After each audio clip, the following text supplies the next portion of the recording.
Funny thing, this video you're about to see was actually shot and recorded 6 months ago. I'm talking October. It's also kind of funny because now we're coinciding with the 25th anniversary of Power Rangers Turbo. I didn't mean for this to happen, but hey, let's do it.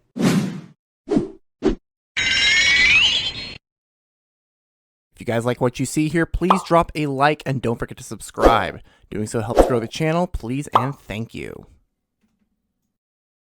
Okay, so originally this was going to be a nostalgic retrospective on Power Rangers Turbo's 3-part season opener, Shift into Turbo. I popped in the DVD and watched it for the first time in years. And I'm sure this shocks absolutely no one, but plans changed. Now before you hit the back button, I know a lot of you are probably wondering why I would do something like this.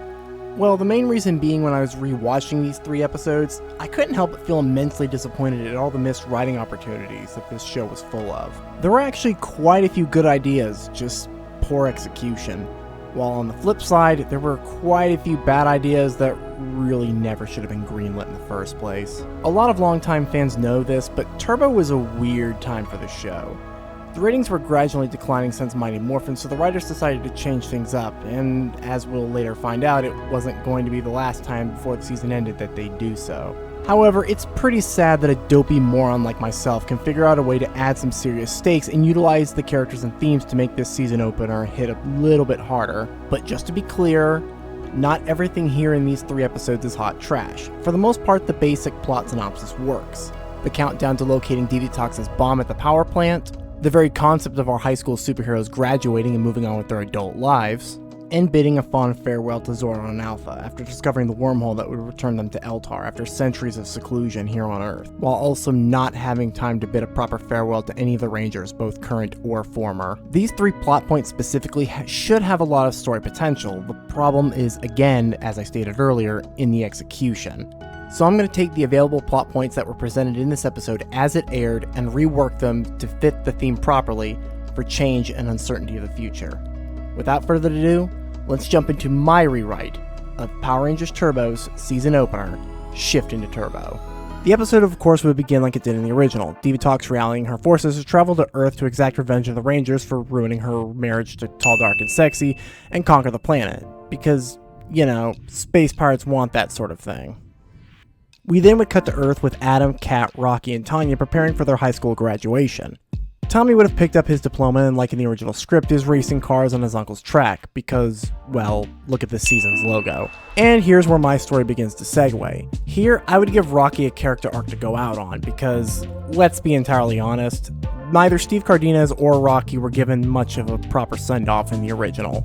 Actually, it's downright pathetic the way he went out. Also, Rocky was completely out of character in this episode. He seemed entirely fine with the fact that he was replaced with a 12-year-old.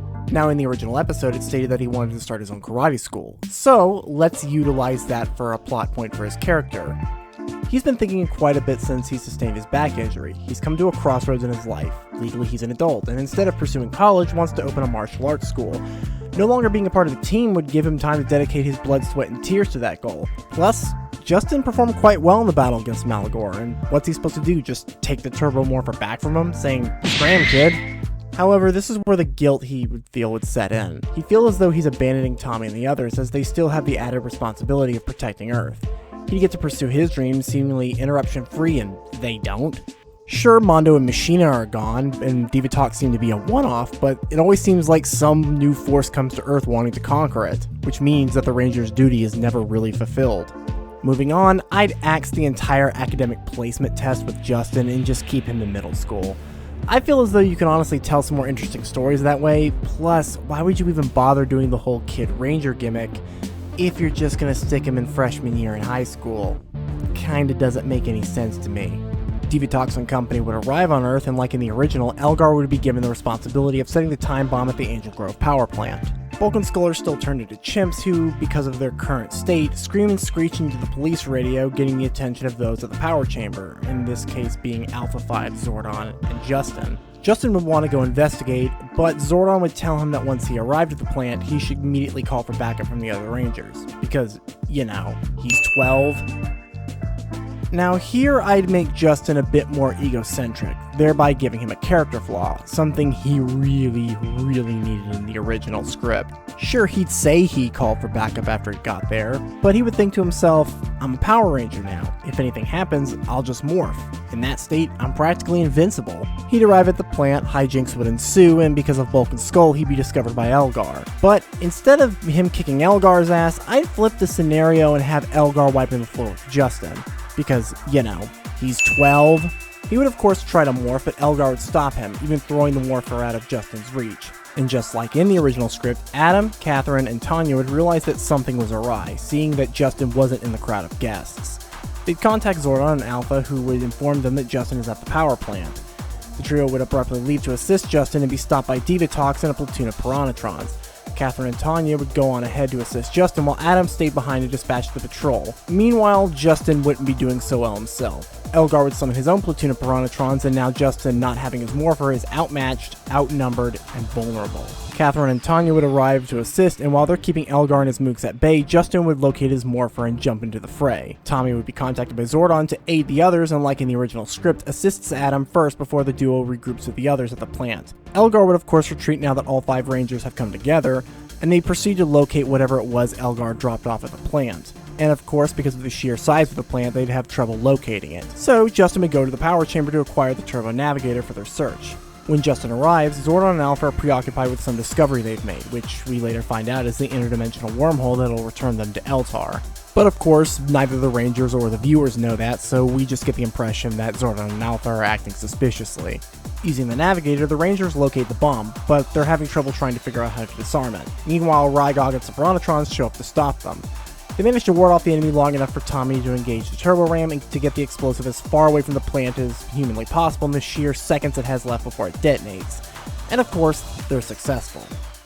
Now, Adam, Catherine, Tanya, and Justin would return to Angel Grove High to find that the ceremony had already ended and that the valedictorian speech that Kat had prepared was all for naught. The 3 graduating Rangers having missed one of the most important days in their now young adult lives. They'd meet up at Ernie's for the after party. They discuss things like jobs, internships, their immediate future prospects, but I add in the topic of their dual responsibility of protecting the planet and somehow managing to function as responsible adults. After all, saving the world was hard enough dealing with just high school. College? Jobs?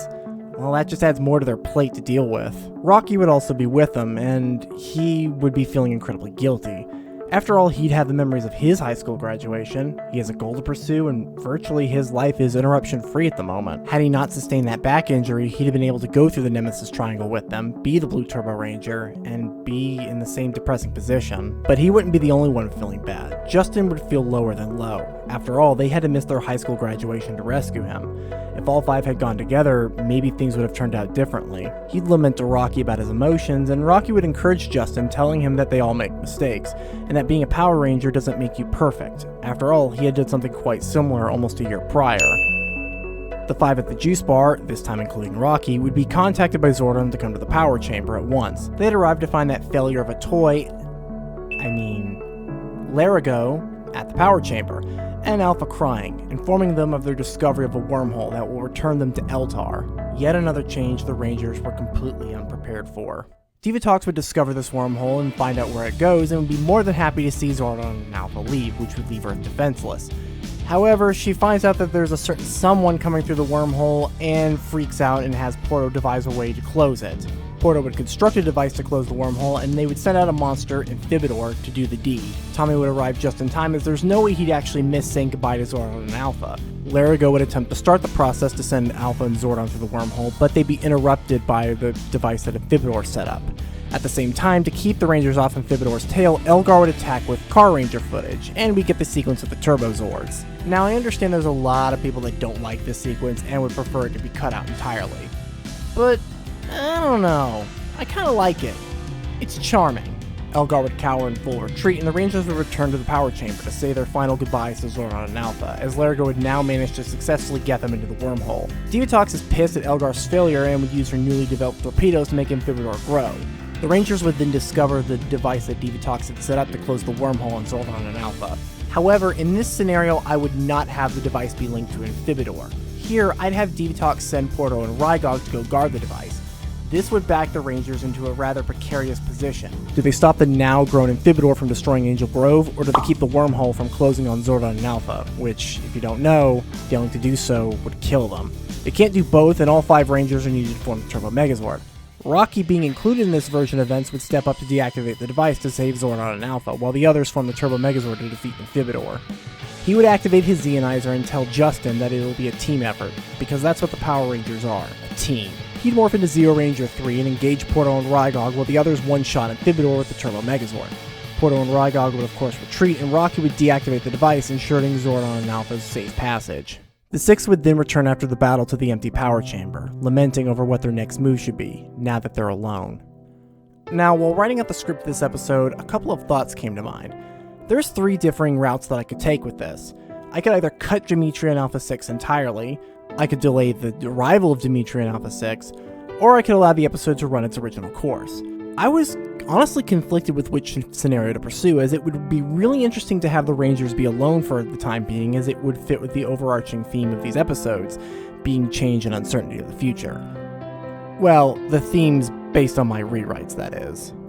Now, the Passing the Torch 2-parter would still happen, but I definitely intend to rewrite that mess of an episode. So the 4 new Rangers that come in later will still need a mentor, as they're still green, and of course we still need Alpha 6 for in space. So, going with that line of reasoning, I'm going to have the episodes end the way they did with the original script, with the arrival of Demetria and Alpha 6. Oh, and one last change to this episode, I'd have Rocky pledge to stick around for a while. Rocky would tell his friends his plans of opening up his own karate school, but he'd vow that he doesn't intend to just leave the burden of responsibility solely on them. The 5 would then tell him that he's allowed to live out his dream, and that they know that he's always nearby if needed. So since Rocky intends to stick around, I'd have him mentor Justin, kind of like an older brother figure, at least until after the Passing the Torch 2-parter. So as you've probably guessed, this will not be the last rewrite I'll be doing for Power Rangers Turbo. Let me know what you guys think. Please be sure to list all the reasons I should keep my day job, and why I should never, ever do this again. Why does it feel like I'm forgetting something? Screw it. No one's gonna watch it anyway.